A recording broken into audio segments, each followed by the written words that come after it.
Olunaku olwaleero kitalo nnyo kitalo ddala kya mwami Kato Lwama abadde musajja w'amaanyi abadde azannya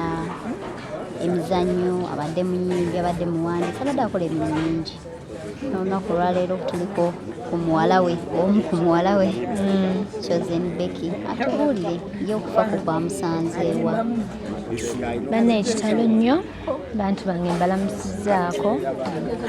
okufa kwansanze ekiro essaawa ze bamutwaliddeko mu ddwaliro kubanga nze ndi muleko ebyaddala so baatukubidde ekiro nga bamutwala mu ddwaliro naye nga bulijjo abadde agenda mu ddwaliro n'akomawo sirekyabadde kikulu nnyo naye ate ekyennaku kwe kubanga leero byagenze bubi n'azikirirawo era banne ekitalo nnyo tuli mu nnaku tuli mu nnyiike lwakuba mutusanze ne mmanju mu mirimo naye nga tuli mu nnaku eyaddala. Kato Lwama wamumanyi otya wamutegeera etya ola wali omusisinkanye omunyumyamuko? Of course Kato Lwama abadde muzadde tubadde tumiitinga nnyo naddala mu industry yaffe so abadde muzadde wange ambuulirira wano okozeemu bubi wano tokoze bubi bwe bityo era kati mwali mwakomadde okubanga mweraba last week eyo ku meetinga face to face na meeting gye twalimu nampita nabyako byambuulirira ate nga abadde yantadde mu movies eza Pearl Magic nga tuli mu kuzannya nga nsuubiza ebintu bingi nnyo ng'olaba future yange erina secured. Kugwe Kato Lwama abadde angaani? Abadde muzadde era nga bw'olaba taata ddala era ndi muleko. Akoledde ebintu bingi ensi eno akoledde abaana abazannya mu theatre era gwe naawe kyobadde omusuubiramu nga gwe okuyamba naawe n'akusituuza theatre wise kuba naawe obadde ogiyingidde. Kati nze yadde yantadde ku level ndala kuba abadde angamba kuntwala mu Bollywood eyo bazungu kubeera nabanje ne mu bazungu mbadde mugenda tuuka kati eyo gye tubadde tulaga kati nze awo ate mbadde mutwala nga abadde yakutte future yange bwati mu ngalo ze yonna ngeri secured n'emirembe sikyalina pressure nti ate bino biki kibi nnyo banne ekitalo nnyo tuli mu nnaku tuli mbizibu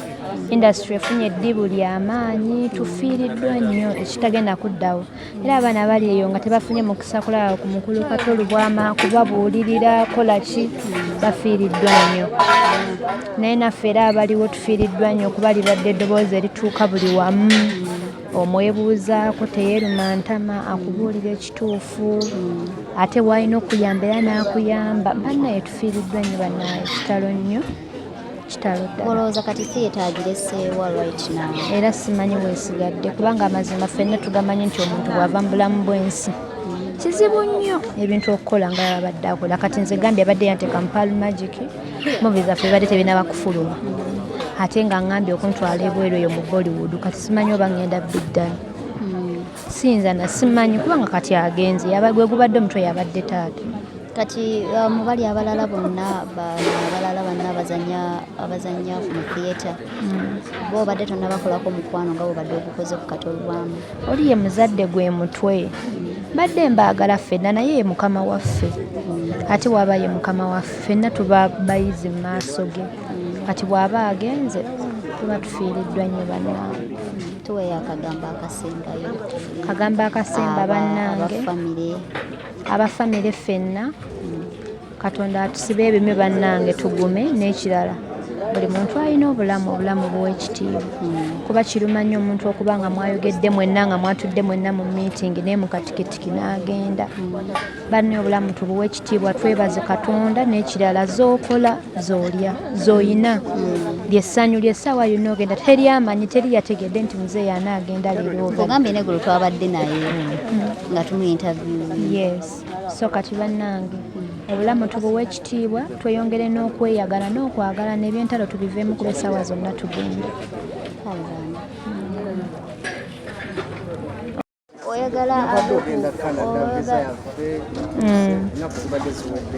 Ennaku zibadde ziweddeyo ez'e Canada era nze Katonda nkubanga dde bya nnaku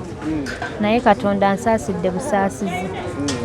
kuba bannange mba kubanga ndi Canada kitange n'afa nze simanyi kye naalikoze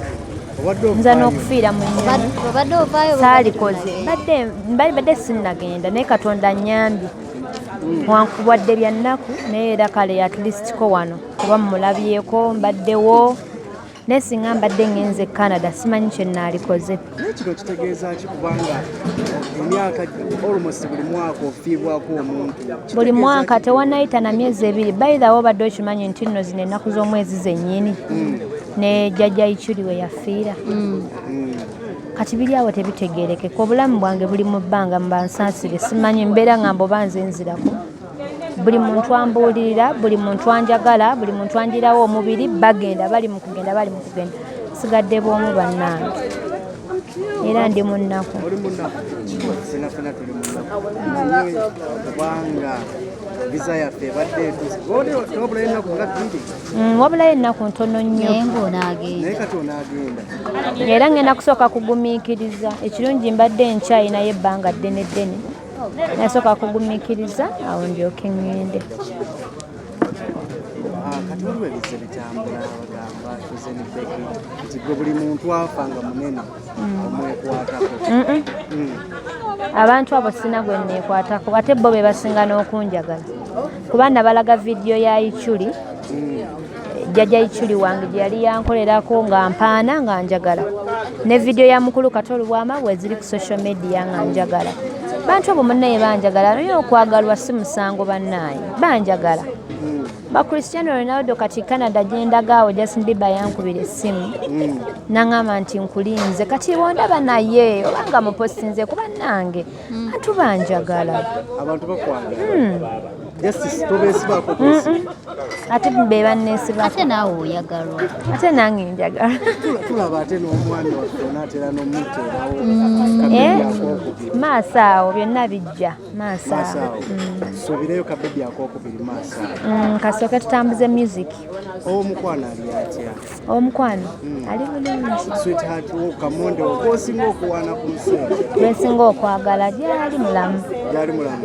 gyamawulire gamuyisizza gatya gamunyize nnyo kyova olaba nga nakedde nnyo kuba yaŋŋambye keera nnyo gatuyisiza bubi kuba oli abadde muzadde waffe ffenna bitalo nnyo bannange tusaasirira ng'omulabyeko tujja mugamba bandi